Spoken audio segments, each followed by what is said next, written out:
Сайн байцгаана уу та бүхэнд энэ өдрийн мэнд хүргэе. Түүхний ухааны огшин их мэнд байна.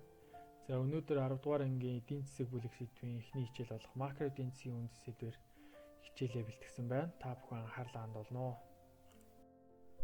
За макро эдийн засаг гэдэг сэдвийг ярихын тулд мэдээж бол макро гэдэг үг чинь өөрөө бүхэлд нь ерөнхийд нь томоор нь гэсэн утгатай. Тийм учраас макро гэдэг бол эдийн засгийг томоор нь бүхлээр нь ингэж харах үндэсийн талаар ярилцсанаа гэсэн үг. Тэгэхээр тухайн улсын хэмжээгээр одоо 1 жилийн хугацаанд үйлдвэрлэсэн эцсийн бараа үйлчилгээний зах зээлийн үнийн дүнг ерөнхийд нь бол дотоодын нийт бүтээгдэхүүн гинэ гэдэг. Дотоодын нийт бүтээгдэхүүн гэдэг тодорхойлолтоос өнөөдөр бүгдээрээ хичээлээ эхлэе. За дотоодын нийт бүтээгдэхүүн гэдэг тодорхойлолтод бол дөрвөн үндсэн одоо юу шинж байгааг та бүхэн харж байгаа бох. Тухайн улсын хэмжээнд үйлдвэрлэсэн байна. 1 жилийн хугацаанд үйлдвэрлэсэн байна. Эцсийн одоо бараа үйлчилгээ байна. За түүний зах зээлийн үнийн дүн байна гэсэн ийм үндсэн дөрвөн шалгуур бол дотоодын нийт бүтээгдэхүүн гэдэг тооцоолыг гаргахад одоо шалгуур дөрвөн үндсэн шалгуур болтгоо. За дотоодын нийт бүтээгдэхүүнийг бол тооцож болохдоо хэд хэдэн арга аргачлалыг бол ашигладаг. За энэ талаар бүгдээ цааш нь одоо үргэлжлүүлээд дэлгэрүүлэн ярих болно. За бүгдээ өнөөдөр энэ слайдн дээр сүүдрийн эдийн засаг гэж юу юм бэ гэдэг талаар багахан ярилцъя. Сүүдрийн эдийн засаг гэсэн ойлголтод эдийн засгийн салбар дэх хуулиас гадуур болон нарийн үнэлж чаддгүй заримыг нь одоо ерөөсөө үнэлэх боломжгүй үйл ажиллагааг оруулж болох бөгөөд за тэдгээрийг дотоодын нийт бүтээгдэхүүн тооцдоггүй.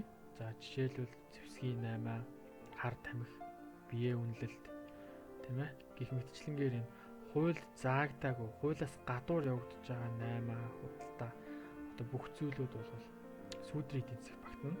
За хар тамхи юм уу какао үйлдвэрлэлээ гэж бодоход энэ бол дотоодын нийт бүтээгдэхүүнд оруулж тооцдгүй гэдэг санаа энд явж байна гэсэн үг. За дотоодын нийт бүтээгдэхүүн гэдэг ойлголтоос гадна бол үндэсний нийт бүтээгдэхүүн гэдэг ойлголт бол бас чухлаар тооцогддог. За үндэсний нийт бүтээгдэхүүнийг олох одоо томьёо бол энэ байна. Дотоодын нийт бүтээгдэхүүнээр нэмэх нь 1 хасах нь 2 гэдэг энэ тодорхойлолтоор болдог. За нэг нь юу юм бэ гэхээр хэлийн чамд дэх Монгол улсын хөрөнгө оруулалттай аж ахуй нэгжийн үйлдвэрлэсэн бүтээгдэхүүний үнийн өртгийг бол 1 гэж болно. За Монголын иргэн одоо Бат Солонгост одоо үйл ажиллагаа явуулаад компани байгуулад үйлдвэрлэл явууллаа гэж бодоход бол энэ бол нэг болох нь. За 2 гэдэгт Монгол дахь хөрөнгө гадаадын хөрөнгө оруулалттай аж ахуй нэгж үйлдвэрлэсэн бүтээгдэхүүний өртгийг бол хасах нэ. Тэгэхээр одоо Солонгосоос юм уу одоо тий гадаадын ямар нэгэн компанийн үйлдвэрлэл Монголд явагдаж байгаа бол энэ бол үндэсний нийт бүтээгдэхүүнд орохгүй. Харин гадаадад явагдаж байгаа Монгол залуугийн явуулж байгаа компани үйлдвэрлэл бол үндэсний нийт бүтээгдэхүүнд ордог байна. Энэ томьёогоор бол үндэсний нийт бүтээгдэхүүнийг олно. За ДНБ-гийн олготоо бол хэд хэдэн арга аргачлал хэрэгэлдэг тухай багш нь дурдсан. Дотоодын нийт бүтээгдэхүүн хэрэглэгчийн талаас нь бол зардал, үйлдвэрлэгчийн талаас орлого тодорхойлж болно. Тэгэхээр орлогоорч тодорхойлсон, зардлаарч тодорхойлсон юм бол адилхан үр дүн гарах хэрэгтэй гэдэг утга бол энд явж байгаа. За зардлаар хийх нь тооцохгүй гэхээр хэрэглэгчдийн эцсийн хэрэглээндээ зориулсан худалдаа авахд зарцуулсан бүтээгдэхүүн үйлчилгээний зардлын нийлбэр дүнгээр ДНБ-ийг тодорхойлох аргыг бол зардлаар тооцох гэж хэлж байгаа. За харин орлогоор гэхээр тухайн улсын хэмжээнд жилийн турш үйлдвэрлэсэн баялагийг орлогын нийлбэр дүнгээр тодорхойлох аргыг бол орлогоор тооцох арга гэж. Тэгэхээр энэ хоёр бол хоёулынгийнх нь бол бодоод үзсэн нэг л хариу гардаг байсан гэдэг утгатай байгаамаа.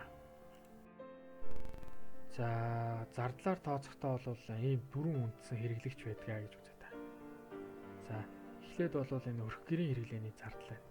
За энэ бол өрх гэрүүдэд одоо хэрэглээнд зориулж авч байгаа хүнс одоо бусад үйлчилгээнүүдэнд бол орно.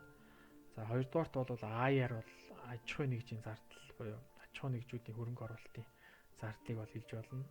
За G-гээр бол төрийн зардал, за төрийн албан агчид зориулсан бараа үйлчилгээ явуулалт авах, за сургууль цэцэрлэг, эмнэлэг, зам гүүр барих гэх мэтчлэн одоо бүх зардлууд бол G-д хариалагдана гэсэн үг.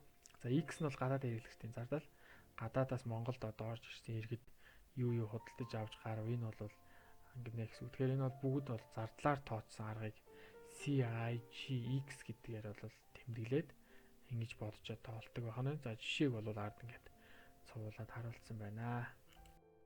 За дараагийн нэг чухал ойлголт бол энэ цэвэр экспорт гэдэг ойлголт байна. Гадаадын хэрэглэгчийн зардлыг тооцохдоо экспортын орлогоос импортлын зардлыг хасаад цэвэр экспорт буюу манай орны ашиг орлого эндээс ажиглагдах нь байна. За манай орны хэрэглэгчид импортлох замаар гадаадын барааг худалдаа авч зардал гаргана. Энэ нь манай гадаад худалдааны зардал буюу импортын зардал.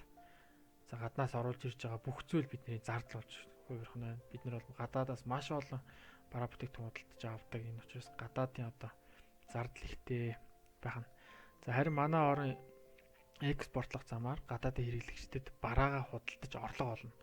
За энэ нь манай гадаад худалдааны орлого буюу экспортын орлого болно. Тэгэхээр экспорт, импортын одоо зөрүүг экспортын орлогоос импортын зардлыг хасаад гарч байгаа дүн бол цэвэр экспорт болж бидэнд харагддаг байх нэ. За орлогоор тооцохдоо бол W буюу цалингийн орлого, R буюу түрээсийн орлого, D буюу үндэсний хөрөнгийн илэгдэл, I буюу зээлийн хүүгийн орлого, T буюу шууд бус татварын орлого, P буюу аж ахуйн нэгжийн ашиг, P буюу өмчлөгчийн орлого мэтчлэнгээр юм орлогуудыг бол тооцож ДНБ-г олдог. За шууд бус татварыг үйлдвэрлэсэн болон худалдсан бараа үйлчилгээнд ногдуулдаг. За энэ татвар нь одоо төрийн орлогын их үүсвэр болж идэг. Тэгэхээр татварыг бол яаж авдаг вэ гэхээр худалдсан бараа үйлчилгээнд тоогоор нь одоо хувьд тэнцвүүлж татвар авна гэсэн үг. За үйлдвэрлэлийн явцад тоног төхөөрөмж, барилга байгууламж илэгдэж эхэлдэг. Аж ахуйн нэгдүүдээс үндэсний хөрөнгөнийхөө илэгдлийн хэмжээгээр тусгай сан байгуулж түүнийг өөрийн орлого байдлаар цуглуулад үндсэн хөрөнгөө сэргийн засварлахад нь бол зориулдаг. За энэ бол тоног төхөөрөмжийн одоо зардал гэдэгт нь ороод явах нэ. За ДНБ хэрхэн өсөж буурч байгааг бол тодорхойлохын тулд нэрлсэн ДНБ болон бодит ДНБ гэдэг нэр томьёог ашигладаг.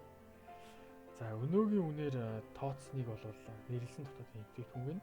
Харин тогтмол үнээр тооцсныг нь бол бодит ДНБ гэж нэрлэнэ. Тэгэхээр инфляцтай ер нь хэрэг өртгөө энэ бараа бүтээгдэхүүн ер нь энэ жил инфляц хэрэг аваа гэдгийг бас нэг тооцоолж гаргана гэсэн үг. Тэгэхээр бодит ДНБ-г тооцож гаргахдаа бол I буюу одоо тухайн оны бүтээгдэхүүн үйлчилгээний үнийн өсөлт буюу инфляцийн түвшингийн нэрлсэн дотоодын нийт бүтээгдэхүүндээ хуваагаад яг энэ үед бол бодит ДНБ энэ бүтээгдэхүүн одоо өсөлт ДНБ бодит дотоодын бүтээгдэхүүн харагддаг байна нэ. За тухайн жилийн бүтээгдэхүүн үйлчилгээний үнийн түвшний ерөнхий өсөлт буюу инфляцийн түвшиндөө харьцуулж тодорхойлно гэж хэлж байгаа. За өнөөдрийн хичээлийг ингээд аль болох товчхон тодорхой үргэлжлэх хичээлээ. За янз бүрийн одоо томьёо болон одоо бодолтууд бол байгаа. За энэ бодолтуудыг бодоод үзэхэд бол та бүхэн илүүдэхгүй баг. Энэ бол илүү их одоо мэдлэг өрнөлт болох гэж нэмэр болох хаа гэж бодож байна. За гэрийн даалгаварт үзсэн хичээлээс ойлгосон зүйлээрээ одоо ашиглаад 10 тест зохио орой. За хүчтэй хүн гэдэг өөрийн оюун бодлоор зүрх сэтгэлээ сахирч чадахыг хэлдэг юм а гэсэн Наполеон Бонапартын хэлсэн үгээр өнөөдрийн хичээлээ төгсгөж байна. Дараа дахин уулзлаа. Түр баяртай.